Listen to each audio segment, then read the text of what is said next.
Renegade school districts are ignoring President Trump's executive order to keep boys out of girls' locker rooms. In Deerfield, Illinois, one mom says her 13-year-old daughter's school tried to force her to change for her gym in front of a boy, who now identifies as a girl. But her daughter and her friends flat out refused. The mom said this eventually led to the school administrators coming into the locker room to make sure the girls changed without a fight. Again, this brave 13-year-old refused. Joining me now, that Illinois mom, Nicole Georgas. Nicole, thank you for joining us. You must be proud of your daughter. Thank you for having me. Thank you so much for having me. Tell me about what happened here at this school, because the school's, going to put out a statement and we'll share it with people. But the claim here is that no one was forced to do anything. No one has to actually change into a gym uniform. That's all made up. Right. Well, we have recording with the teacher threatening disciplinary action if you didn't change. The Deerfield Public School District 109 told the Anglin part no student is required to change into a gym uniform in front of others. All students have multiple options to change in a private location if they wish. So, Nicole, I'm hearing this and I think, why should your daughter have to find another place to change if there is a girls' locker room?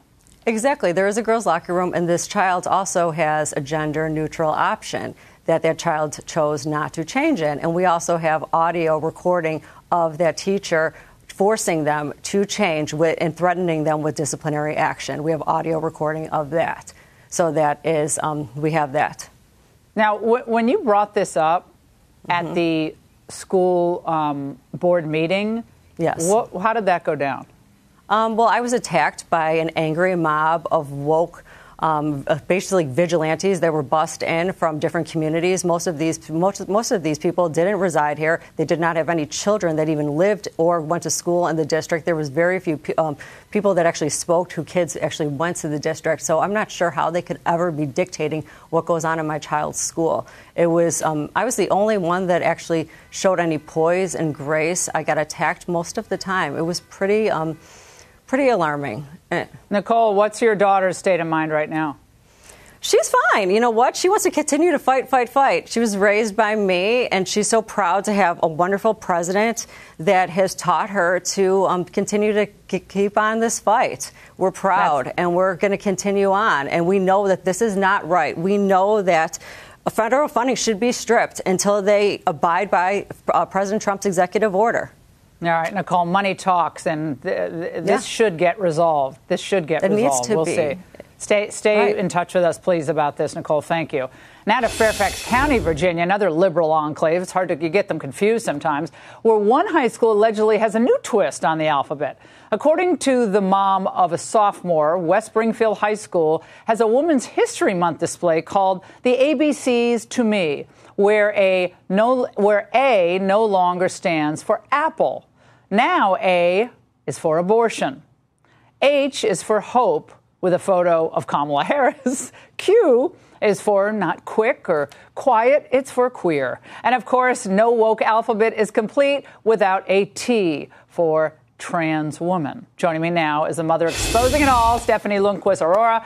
She's also a chapter leader at the Independent Women's Network. Stephanie, your son took the photos. These are, let me just say, from the daughter in Deerfield to your son, kids aren't taking this anymore.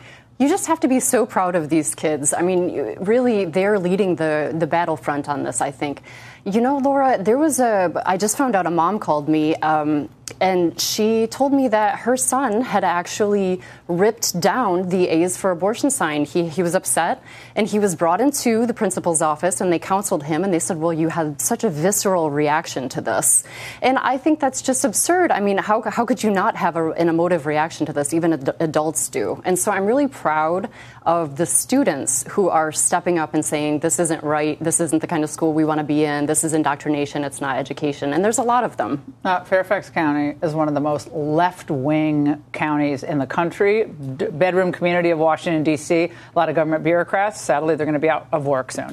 But, Stephanie, we tried to get answers from the school. All they told us was this is a student-led history project that's part of an elective women's history class. So not teacher-driven? Was that a student who came up with that? Oh, I can't imagine that a student came up with all of them. It was so ideologically one-sided that how could the students have come up with all of it? Like L is for leadership was another one of the letters, and the only leaders on there were Democratic females. They could have had there were so many different options. Pam Bondi, Tulsi Gabbard, they could have put that on their L for leadership, but they chose not to. And I think that that's probably coming from the teacher, and it's supported by the administration. The display is still standing there. And the school policy, as you mentioned, also supports it. I have an idea. Why don't you do your own alphabet and you can say L is for Laura, M is for MAGA. You can do the whole thing. D is for Doge. So do your alternative and say, we want to put that up right next to those ABCs. Stephanie, keep us informed. Great to see you. Thank you so much. All right, good work for your son. All right. Hey, Sean Hannity here. Hey, click here to subscribe to Fox News YouTube page and catch our hottest interviews and most compelling analysis. You will not get it anywhere else.